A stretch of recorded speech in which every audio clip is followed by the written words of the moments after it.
प्यारे बच्चों, आज हम लोग प्रयोगवाद के प्रमुख कवि शमशेर बहादुर सिंह की रचना उषा पढ़ने जा रहे हैं।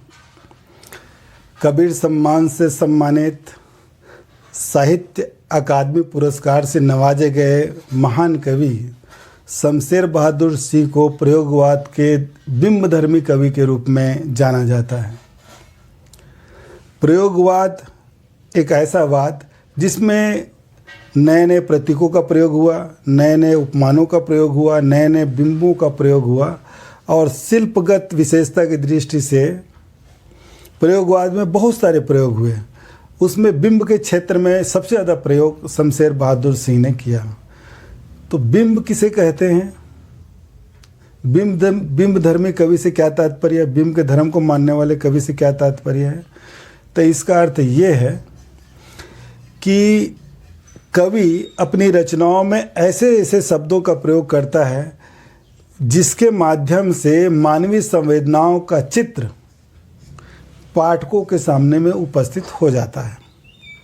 शब्दों का ऐसा प्रयोग कि मानवीय संवेदना, अब मानवीय संवेदना से तात्पर्य क्या है? मानव अपने 5 इंद्रियों के माध्यम से संवेदना महसूस करता है, अनुभूत करता है। जैसे आँख के माध्यम से देखने का अनुभव करता है, कान के माध्यम से सुनने का अनुभव करता है, नाक के से सूंघने का, मुंह से स्वाद का, चमड़ी से स्पर्श का। तो कवि जब अपनी रचनाओं में ऐसे शब्दों का प्रयोग करता है कि मानवीय संवेदना का चित्र उभर आता है। पक्षियों की कलरव हो रही है, अब पक्षियों की कलरव हो रही ऐसा लिखता है तो हमको सुनने का आभास हो जाता है, श्रव्य बिंब कहलाता है ये। पूर्व दिशा में सूर्य उदित हो रहा है, सूर्य उदित हो रहा है, देखने का दृश्य बिंब हो गया। सुगंध, मनोहर सुगंध चारों तरफ फैली हुई है, सूंघने का घ्राण्य बिंब हो गया। नमकीन था, घ्राण्य बिंब, स्वाद्य बिंब हो गया। हम चमड़ी से कोमल स्पर्श का भी बोध करते हैं और चुभता भी है। यदि कोमल चमड़ी का कोमल स्पर्श मिला, नरम स्पर्श मिला, तो स्पर्श बिंब हो गया।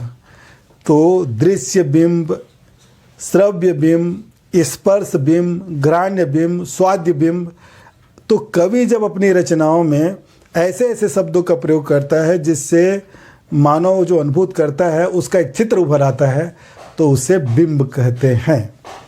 और इसकी सबसे ज़्यादा सफल प्रयोग हिंदी साहित्य में और प्रयोगवाद में शमशेर बहादुर सिंह ने किया है, इसीलिए इसे बिंबधर्मी कवि कहते हैं। उषा कविता जो आज हम जो पढ़ने जा रहे हैं, उषा उस काल को कहते हैं, उस समय को कहते हैं जब पूरी रात बीत चुकी, सूर्य उदित होने के पहले रात के बीतने और सूर्य उदित होने के अंतराल में जो काल होता है, जो समय होता है जिसमें प्रकृति पल पल पल पल परिवर्तित होते रहती है, उस समय को उषा कहते हैं। उषा में क्या होता है? रात बीत गई, थोड़ा उजाला हुआ, पहले गहरा था वो उजाला हुआ, फिर थोड़ी देर में और उजाला हुआ, थोड़ी देर में और उजाला हो गया। अब उजाला होने के बाद आसमान पूरा नीला आसमान दिख रहा है। अभी सूर्य उदित नहीं हुआ है, आसमान पूरा नीला दिखाई पड़ता है। फिर थोड़ा होता है, कहीं कहीं भूरा दिखता है, कहीं सफ़ेद दिखता है, कहीं भूरा दिखता है। फिर थोड़ा आगे बढ़ते हैं तो सूर्य उदित होने के पहले वातावरण सिंदूरी रंग का होने लगता है, लालिमा से युक्त होने लगता है। तो कहीं नीलापन, प्रकृति में कभी नीलापन दिखाई पड़ता है, फिर कभी सिंदूरी रंग का, कभी भूरे रंग का, कभी राख जैसा मटमैला दिखाई पड़ता है और पल पल परिवर्तित होते रहता है। और उसके बाद सूर्य उगने के पहले उसकी पूरी रोशनी निकलती रहती। सूर्य उदित नहीं हो रहा है, नहीं हुआ है, परंतु होने के पूर्व की रोशनी चारों तरफ फैल जाती है। ये जो पल पल परिवर्तित जादू के समान जो हो रहा है, उसका कवि ने बड़ा सुंदर चित्रण उषा रचना में किया है।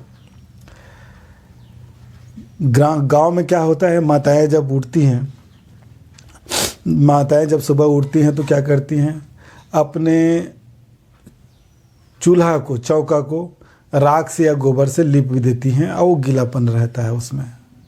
मानो प्रातःकालीन जो उषा है नरम रहता है, कोमल रहता है और भूरा भूरा सा दिख रहा है, राख राख जैसे दिख रहा है।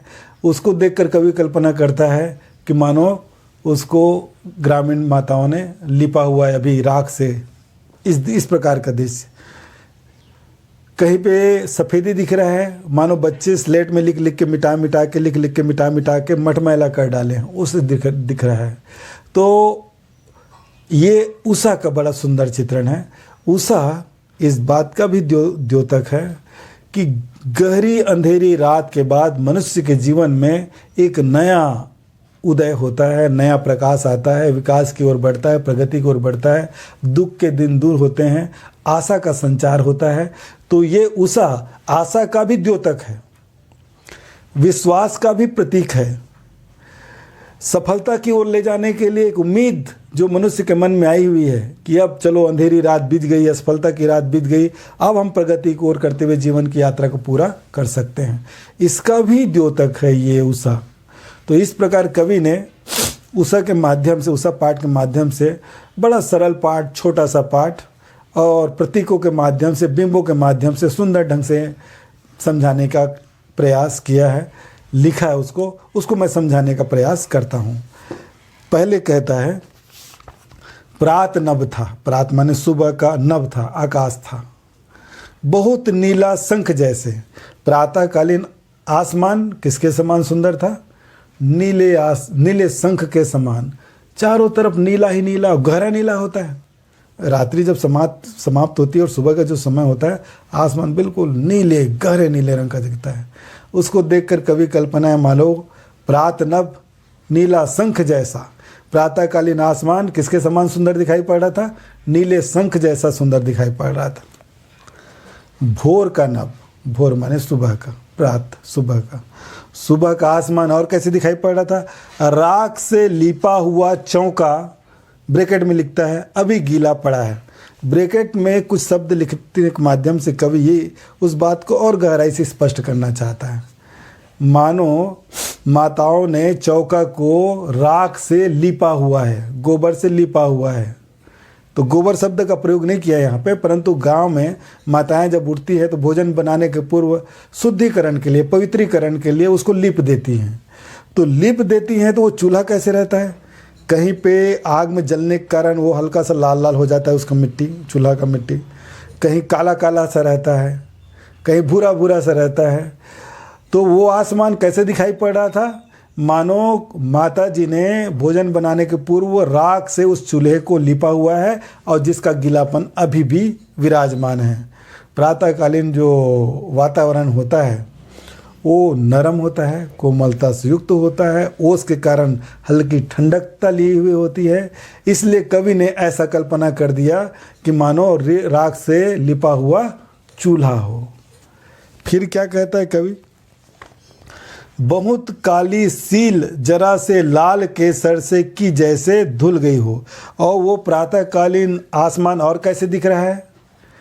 मानो भोजन बनाने के पूर्व काली सील से, सील लोढ़ा से, मसाला जिसमें पीसने का काम करते हैं, सील से मानो लाल केसर पिसा गया हो और लाल केसर पीसने के बाद उसको धो दिया गया हो और धोने के बाद वो सील जैसे दिखता है, हल्का लालिमा सिंदूरी रंग का लिया हुआ, भूरा कालापन जैसा दिखाई पड़ता है।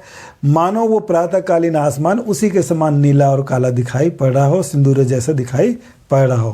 पहले कहा नीले शंख जैसे, फिर कहा राख से लिपा हुआ चूल्हा जो अभी अभी लिपा गया और गीलापन लिया हुआ है, फिर कहा सील में लाल केसर पीसा गया हो और लाल केसर पीसने के बाद उसको धो दिया गया हो, वैसा वो आसमान दिख रहा है। तीन कल्पना। और आगे क्या कहता है कवि? स्लेट पर या लाल खड़िया चाक मल दी हो किसी ने। फिर कहता है स्लेट पर, पट्टी पर किसी ने लाल खड़िया से, चाक से, मिट्टी के चाक से या मिट्टी के पेंसिल से लिख दिया हो, उसको मिटा दिया हो। गांव में अक्सर बच्चे स्कूल जाने के पूर्व अपने पट्टी पर, स्लेट पर मिट्टी के पेंसिल से अपना गणित का जोड़ना घटाना या लिखना पढ़ना करते हैं, उसको मिटाते हैं, फिर लिखना पढ़ना करते हैं, मिटाते हैं। तो वो लिखने और पढ़ने से और मिटाने से उसमें जो हल्का सफ़ेदी रंग आ जाता है, धुंधला सा, काला पट्टी सफ़ेद से लिखा हुआ उसको मिटा दिया गया, वैसा ही आसमान मानो दिखाई पड़ रहा हो। बहुत सरल है बेटा। पहले शंख जैसे बता दिया आसमान को, उषाकालीन आसमान को, फिर बताया राख से लिपा हुआ चूल्हा जो गीलापन लिया हो, फिर कहा सिल लोढ़ा से लाल केसर पिसा गया हो, पिसने के बाद धो दिया होगा, वैसा दिखाई पड़ रहा है नीला आसमान। अब स्लेट जैसा जिसमें लिख कर फिर मिटा दिया हो, उस मटमैला हो गया, धुलमिला हो गया, पूरा दृश्य दिख रहा है, पूरा दृश्य हो रहा है। बिंब का प्रयोग है, सुंदर सुंदर बिंबों का प्रयोग करते हुए कवि ने इस रचना को आगे बढ़ाया है। फिर नील जल में या किसी की गौर झिलमिल देह जैसे हिल रही हो। अब नीले आसमान में सूर्य उदित होने के पहले सूर्य की रोशनी उसके निकलने के पूर्व चारों तरफ रेशम रेशम सा, रोशनी रोशनी सा, लिकला लिकला बिखरा हुआ दिखाई पड़ता है। उस दृश्य को देखकर कवि कल्पना करता है मानो नीले गहरे जल के भीतर से गौरवर्ण की नायिका झिलमिल झिलमिल झिलमिल झिलमिल करते हुए बाहर आ रही हो। तो बाहर आने का पूर्व का दृश्य है यहाँ पे। अभी सूर्य उदित नहीं हुआ है, सूर्य उदित होने वाले पल का, क्योंकि पल भर में प्रकृति में परिवर्तन होता है, जादू टूटता है। तो अभी होने ही वाला है, उसके पहले उसकी रोशनी, सूर्य की लालिमा से युक्त रोशनी झिलमिल झिलमिल चारों तरफ करती रहती है। उसको देखकर कहता है कवि मानो कोई नायिका नीले जल से, गहरे नीले रंग के जल से झिलमिल झिलमिल करते हुए वो गौरवर्ण की नायिका निकल रही है।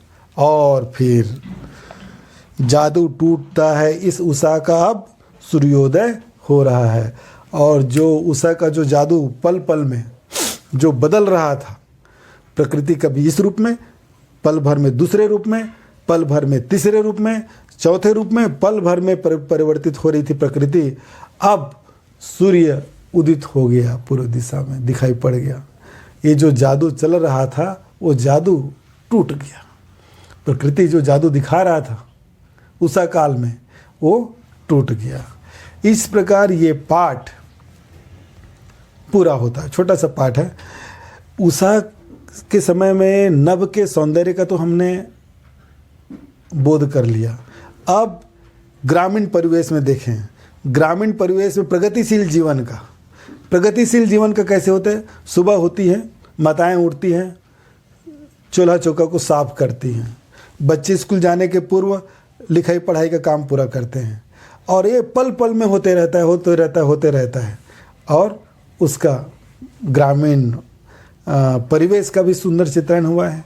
और किस बात का द्योतक है, जैसे मैंने बताया था कि उषा केवल प्रकृति के परिवर्तन का ही चित्रण नहीं है, ये मनुष्य के जीवन के, मनुष्य जगत के, संसार के परिवर्तन का भी चित्रण है। हर मनुष्य के जीवन में दुख आता है, दुख ही नहीं रहता, दुख जाता भी है, सुख का आगमन होता है। रात आती है तो इसका मतलब ये नहीं कि रात ही रहती है, सुबह होती है और दिन का प्रवेश होता है। जीवन में निराशा ही निराशा नहीं रहती, निराशा से नींद हट जाती है और आशा का संचार हो जाता है। उषा इस बात का भी प्रतीक है कि हम प्रगति की ओर निरंतर आगे बढ़ रहे हैं। जीवन में प्रगति चलते रहती है। अवनति और प्रगति, उत्थान और पतन, ये सब जीवन के हिस्से हैं और ये स्थिर नहीं रहते, हमेशा ये परिवर्तित होते रहते हैं। तो उषा के माध्यम से एक आशा का, विश्वास का, सफलता की ओर आगे बढ़ने का भी बोध हमको इस पाठ के माध्यम से कवि ने कराया है। इस प्रकार ये पाठ, उषा पाठ पूरा हुआ। शमशेर बहादुर सिंह की ये रचना आपको समझ में आ गई होगी।